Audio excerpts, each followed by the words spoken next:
Hi guys, Tom from Island Studios here with a short video talking you through your first few minutes in Ableton Live. So in Live, there's two view modes. There's the session view, which we're looking at right here.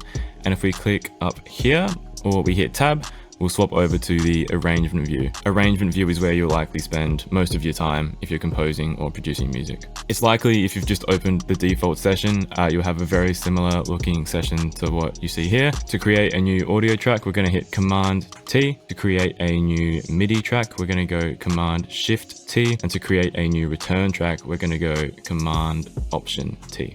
Return tracks are located down here at the bottom of the session. And obviously all of the shortcuts I'm mentioning are only applicable to a Mac keyboard. So if you're on a PC or if you're not sure of any shortcuts, head up here to the menu and you'll see the shortcuts listed to the right of the task name. Over on the right here is the mixer section. You've got your volume, you've got your panning here, you've got your track activation function, solo there, and then there is your record enable if I had a record device selected. Just to the left of our tracks, we've got this big gray section here, which is called the timeline.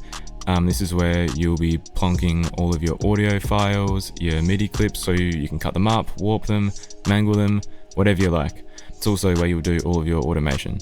Just up the top here, we have our BPM, we have our time signature here. If we wanted to change it to 3/4, we could do that. And if we hover down here, we can right click at the top of the timeline. We can make a time signature change there. We can right click here and add a locator. And you can rename that. If I right click there, rename that to chorus, for example.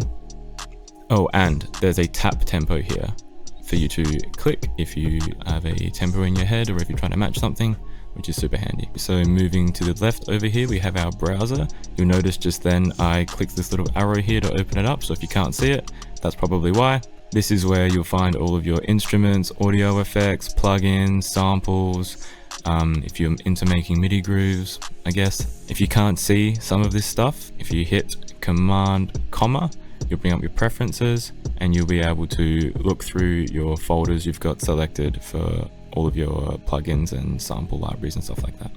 If you double click on a track name, you'll open up the device view at the bottom of your screen.